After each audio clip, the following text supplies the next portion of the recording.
Oke, baik. Assalamualaikum warahmatullahi wabarakatuh. Perkenalkan, nama saya Kevin Claudia Petina Nasrani dengan NIM 02201014.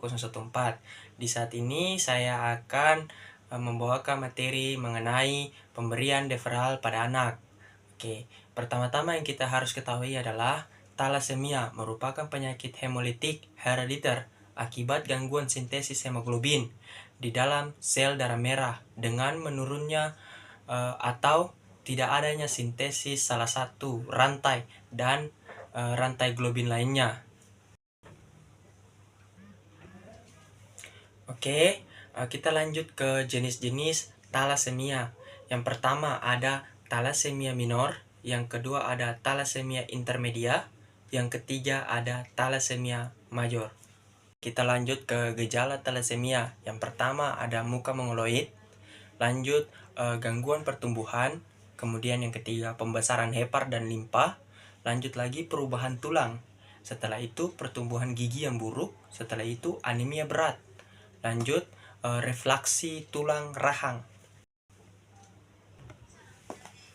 Oke, kita masuk ke penata laksanaan medis yang dimana dapat dilakukan dengan cara ada berbagai cara, seperti yang pertama ada juga transfusi darah, setelah itu terapi besi dan lainnya, kemudian ada suplemen asam folat, dan yang akan kita bahas di sini adalah terapi deferral. Oke, kita lanjut ke terapinya. Oke, baik. Sebelum kita masuk ke terapi deferral, yang perlu kita ketahui bahwa terapi deferral merupakan pemberian obat untuk kondisi kelebihan zat besi berupa obat cair yang pemberiannya dilakukan suntikan ke otot, vena, atau di bawah kulit dengan cara subkutan yang diberikan melalui alat infus pump atau portable pump dalam waktu 8-12 jam. Dan tujuannya di mana terapi deferral ini bertujuan untuk mendetoksifikasi kelebihan dari besi. Oke, baik, kita melanjut ke indikasi dan juga kontraindikasi. Di mana yang pertama kita bahas adalah indikasi. Di mana yang pertama itu dilakukan pada klien thalassemia yang rutin transfusi darah. Kemudian kadar refnya itu 1000 mg atau mililiter. Lanjut lagi saturasi transferinnya itu lebih dari 70%. Nah, lanjut lagi apabila transfusi sudah lebih dari 10 atau 20 kali atau sekitar 3-5 liter. Nah, lanjut di mana dilakukan 4-7 kali per minggu post transfusi. Yang terakhir di mana desfekorasimen dengan dosis lebih tinggi yaitu 6-100 mg per kilogram, di mana berat badan per hari, kemudian 24 jam per hari, dan juga 7 hari per minggu. Setelah itu secara intravena diindikasikan pada pasien dengan hemosiderosis berat dan disfungsi organ vital, misalnya kardiopati atau gagal jantung. Oke, kita lanjut ke kontraindikasi, yang dimana yang pertama itu tidak dilakukan pada klien dengan gagal ginjal. Setelah itu tidak disarankan pada pasien anak di bawah umur 2 tahun karena risiko toksisitas yang tinggi. Setelah itu tidak disarankan pada pasien dengan timbunan besi minimal.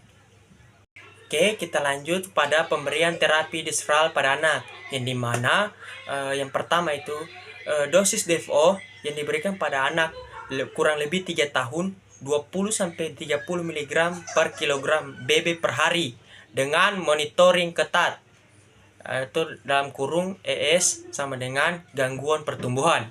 Yang kedua, anak lebih dari 3 tahun itu mendapat dosis 40-60 mg kilogram per BB per hari, dan bila mengalami gangguan jantung mendapatkan dosis 100 mg per kilogram dengan berat badan per hari.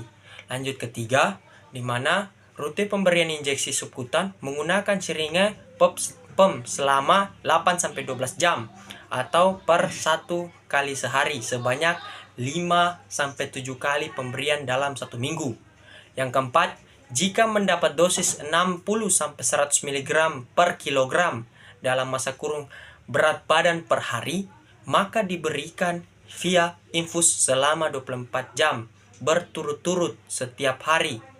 Ya, dalam tanda kutip, satu vial sama dengan 500 mg dilarutkan dengan 200 ml NaCl 0,9% selama 8-12 jam per satu hari. Oke, lanjut ke efek samping dari terapi diseral, di mana ada pembengkakan pada area yang disuntik. Setelah itu, pandangan menjadi kabur. Setelah pandangan menjadi kabur, kemudian timbul gatal-gatal. Setelah gatal-gatal, lanjut kesulitan bernapas. Setelah kesulitan bernapas, timbul pembengkakan pada wajah, bibir, lidah, atau tenggorokan. Oke, sekian dari saya. Mungkin ada salah, saya mohon maaf. Wassalamualaikum warahmatullahi wabarakatuh.